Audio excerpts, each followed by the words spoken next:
नमस्कार बच्चों, कैसे हो आप सब। तो सबसे पहले हमारे चैनल एडुविरा पॉइंट में आप सभी का स्वागत है। और आज हम करने जा रहे हैं कक्षा 10 के हिंदी सूरदास के पद के कार्यपत्रक संख्या 30 को। बच्चों, यह कार्यपत्रक सूरदास जी द्वारा रचित भ्रमर गीत काव्य से लिया गया है और इस पद को पढ़कर भावार्थ के आधार पर समझेंगे कि उसमें प्रयुक्त काव्यगत सौंदर्य से भी परिचित होंगे हम। तो यह कहाँ से सूरदास से लिया गया है और सूरदास का जो सूरसागर ग्रंथावली है उसमें एक चैप्टर है भ्रमर गीत। भ्रमर गीत की कहानी ये है कि जब कृष्ण गोकुल छोड़कर मथुरा चले जाते हैं तो कृष्ण के साथ रहने वाली जो गोपिकाएं हैं वह काफ़ी उदास हो जाती हैं और इस इंतजार में बैठी रहती हैं कि कृष्ण आएंगे और उन्हें अपने साथ लेकर जाएंगे या फिर उनसे मिलने आएंगे।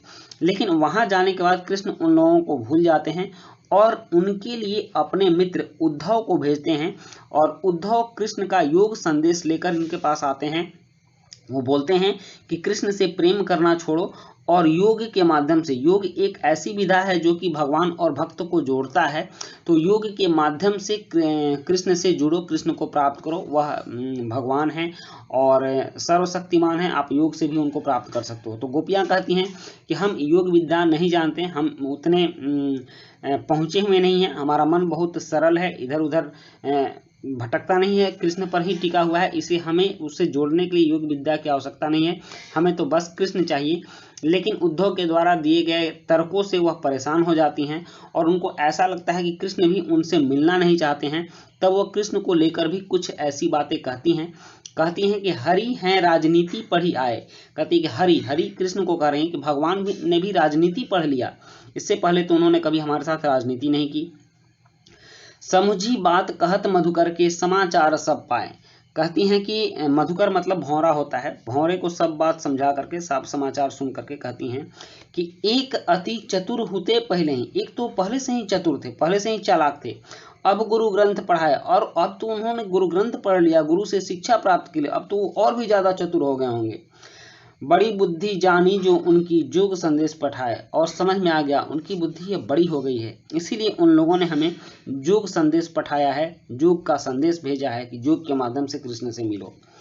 उद्धव भले लोग आगे के जो परहित डोलत धाये। कहती हैं कि हे उद्धव, पहले के जो लोग थे वह बहुत अच्छे थे, जो कि दूसरों के लिए परहित मतलब दूसरों के हित के लिए काम करते थे और उनके अनुरूप काम किया करते थे। अब अपने मन फिर पाई हैं चलत जो होते चुराए। अब के लोग जो हैं वो तो अपने बुद्धि से चलते हैं और अपने मन से जो उनको अच्छा लगता है वो करते हैं। उसके बाद ते क्यों अनीति करें आपुंजे और अनीति छुड़ाएं, राज धर्म तो यही सूर जो प्रजा नहीं सताए। कहते हैं कि अब के लोग तो मतलब कि अनीति ही करते जाते हैं और राजधर्म तो यह कहता है ना कि अपने प्रजा को नहीं सताना चाहिए। तो कृष्ण हमारे साथ कैसा व्यवहार कर रहे हैं, तो इसका भावार्थ है कि गोपियां कहती हैं कृष्ण ने तो अब राजनीति की पढ़ाई कर ली है, इसलिए स्वयं न आकर उद्धव को भेज दिया ताकि वहां बैठे बैठे गोपियों का सारा हाल जान सकें। एक तो वे पहले से ही बहुत चतुर थे और अब तो लगता है कि गुरु ग्रंथ भी पढ़ लिया है।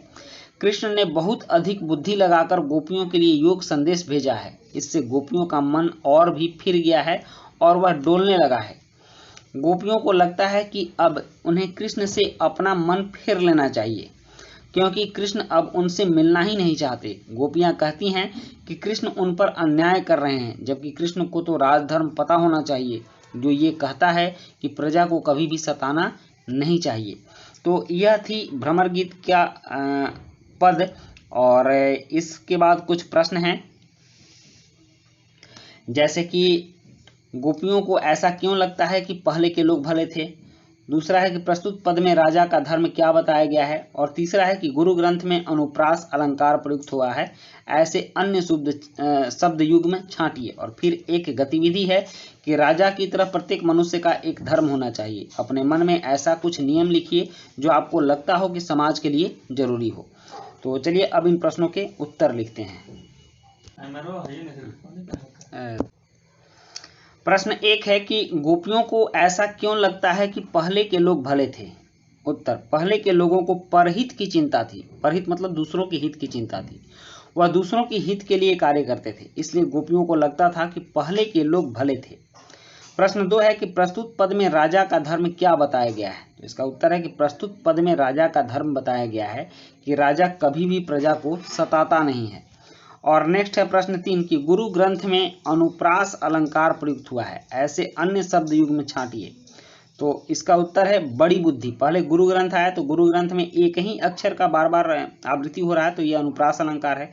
तो उसी तरह से बड़ी बुद्धि में भी ब अक्षर का बार बार आना अनुप्रास अलंकार को दर्शाता है।